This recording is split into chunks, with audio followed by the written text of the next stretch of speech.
சரவணன் மேல வச்ச அலிகேஷனுக்கு ப்ரூஃப் கேட்டா தராம ட்ரோல் பண்ணிருக்காங்க அப்படின்னா என்ன நடந்திருக்கு அப்படிங்கறத யோசிச்சு பாருங்க. கோவை பரத் கம்பி கட்டும் கதைகள், கோவை பரத் கம்பி கட்டும் கதைகள் என்னதான் நடந்துச்சு, என்னதான் பிரச்சனை, இந்த வீடியோ கடைசி வரைக்கும் பாருங்க, ஒரு சின்ன கிளாரிட்டி கிடைக்கும். திண்டுக்கல் மாவட்டம் தும்பலம்பட்டி அப்படிங்கிற ஏரியால சரவணன் அப்படிங்கிற ஒரு பையன் வந்து ஹிந்திக்காரங்கள அடிச்சு கொல்லப்பட்டாங்க அப்படிங்கிற ஒரு நியூஸ் வெளியே வருது. அந்த இன்சிடென்ட் நம்ம கவர் பண்ணி நம்ம ஒரு வீடியோவா போட்டிருந்தோம். வீடியோ பார்த்து நிறைய பேர் கம்பி கட்டும் கதையோட வீடியோ நமக்கு ஷேர் பண்றாங்க. அந்த வீடியோ போய் பார்க்கறப்ப தெரியுது நிறைய ஃபால்ஸ் இன்ஃபர்மேஷன் அவர் பண்ணி வச்சிருக்காரு அப்படிங்கிறது. அதுக்கு ஃபால்ஸ் இன்ஃபர்மேஷன் இருக்கு அப்படின்னு சொல்லி கம்பி கட்டும் கதைகள் வீடியோ போட்டிருந்தோம். அதுக்கப்புறமா நமக்கு நிறைய த்ரிட்டன் மெசேஜ் வந்துச்சு, அதை நம்ம போஸ்டாவும் போட்டிருந்தோம். அது நிறைய பேர் த்ரிட்டனே கிடையாது அப்படிங்கிற மாதிரி சொல்லியிருந்தீங்க.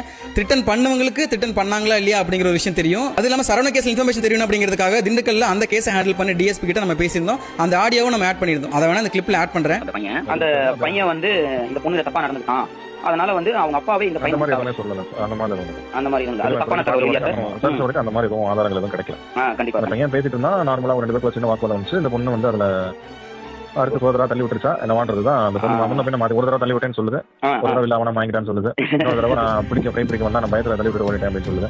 அந்த மாதிரி மாத்தி சொல்லுது. அந்த மாதிரி மாத்தி சொல்லுது. சோ இதுல சில விஷயங்கள் உங்களுக்கு புரிஞ்சிருக்கும். இதுல கம்பி கட்டும் கதைகள் என்ன பண்ணாரு அப்படின்னா, இதுல இருந்து ஒரு கிளிப்பை மட்டும், அதாவது அவங்க கையை பிடிச்சி இழுத்தாங்க அப்படின்னு மாத்தி பேசினாங்க அப்படின்னு சொன்னாங்க இல்லையா, அந்த கிளிப்பை மட்டும் ஆட் பண்ணி அவர் நான் சொன்னது கரெக்ட் தான் அப்படிங்கிற ஒரு பாயிண்ட் வந்து வச்சு அவர் வீடியோ வந்து போட்டுக்கிட்டாரு.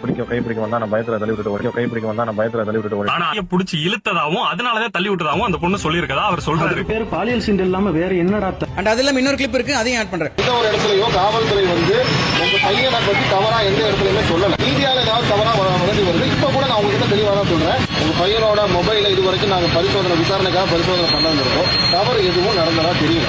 கொடுமையான விஷயம் என்னன்னா, சரவணன் அந்த பொண்ணு லவ் பண்ண விஷயத்தை எல்லாரும் சொல்லிருப்போம். அதாவது என் கூட சேர்ந்து நிறைய கிரியேட்டர் சொல்லிருப்பாங்க. ஆனா கம்பி கட்டும் கதையில் எந்த இடத்துலயுமே சரவணன் லவ் பண்ணதா வந்து ஒரு விஷயத்தை சொல்லவே இல்லை. ஏன்னா சொல்லியிருந்தா அவர் சொல்றது பொய் தான் அப்படிங்கிறது அவர் நிரூபிச்ச மாதிரி ஆயிரும். அந்த மாதிரி ஒரு விஷயத்தை சொல்லவே இல்லை. நீங்க வேணா அவரோட வீடியோ எல்லாத்தையும் எடுத்து பாருங்க. சரவணன் லவ் பண்ண விஷயத்தையும் அந்த பொண்ணு லவ் பண்ண விஷயத்தையும் எந்த இடத்துலயுமே சொல்லிருக்கவே மாட்டார். ஏன்னா ஒரு பொண்ணு பையனை லவ் பண்ணி மீட் பண்றதுக்கு, லவ் பண்ணாம ஒரு பொண்ணை போய் டைரக்டா மீட் பண்றதுக்கு வித்தியாசம் இருக்கு. அந்த இடத்துல பிரச்சனையா இருக்கும், வித்தியாசம் இருக்கு. 6 வயசு பொண்ணு லவ் பண்றது தப்பு தான், ஹராஸ் பண்ணப்பட்டிருந்தாலும் அது தப்பு தான். ஆனா ஹராஸ் பண்ணப்பட்டதா அந்த பொண்ணு சொல்லலாம், அந்த இடத்துல எந்த எவிடன்ஸுமே கிடைக்கல அப்படிங்கிறப்போ ஒரு ஃபால்ஸான இன்ஃபர்மேஷன் ஈஸியா பீப்பிள் கிட்ட கொண்டு போய் சேர்க்கிறது எந்த விதத்தில் நியாயமா இருக்குன்னு நினைக்கிறீங்க? இந்த மாதிரி கேள்வி கேட்டதுக்காக தான் நமக்கு நிறைய த்ரிட்டன்ஸும் அது இல்லாம ட்ரோல் வீடியோ அப்படிங்கிற பேரில் நமக்கு அசிங்கப்படுத்தலாம் நினைச்சு அவங்களே வீடியோ போட்டு அவங்கள அசிங்கப்படுத்திட்டு இருக்காங்க. அண்ட் இதுக்கப்புறமா நம்ம எந்த வீடியோ ரிப்ளை வீடியோவும் இதுக்கு போறது கிடையாது. அண்ட் அது இல்லாம நிறைய பேர் கமெண்ட்ல வந்து நான் ஃபேமுக்காக பேசுறேன் அப்படின்னு சொல்லிட்டு இருந்தீங்க. நான் ஃபேமுக்காக பேசுற மாதிரி இருந்துச்சு அப்படின்னா கம்யூனிட்டி நடந்த ஆணவ கொலைக்கும் தூய்மை பணியாளர்களுக்கும் அண்ட் அது இல்லாம நேத்து கூட சின்ன பொண்ணுங்களை வந்து அபியூஸ் பண்ணிட்டு இருக்காங்க அந்த ஸ்கூல் டீச்சர், இவங்கள பத்தி எல்லாம் வீடியோ போட்டுருக்க மாட்டேன். பேசுறவங்க பேசிங்க, இந்த கேஸை பத்தி ஒரு கிளாரிட்டி கொடுக்கணும்னு தோணுச்சு. இந்த மாதிரி 3 லட்சம் ஃபாலோவர்ஸ் வச்சிருக்கவங்க 29,000 ஃபாலோவர்ஸ் இருக்கிற ஒரு கிரியேட்டர் ட்ரோல் பண்ணணும் எந்த அவசியமே கிடையாது. சரவணன் மேல வச்ச அலிகேஷனுக்கு ப்ரூஃப் கேட்டா தராம ட்ரோல் பண்ணிருக்காங்க அப்படின்னா என்ன நடந்திருக்கு அப்படிங்கறத யோசிச்சு பாருங்க.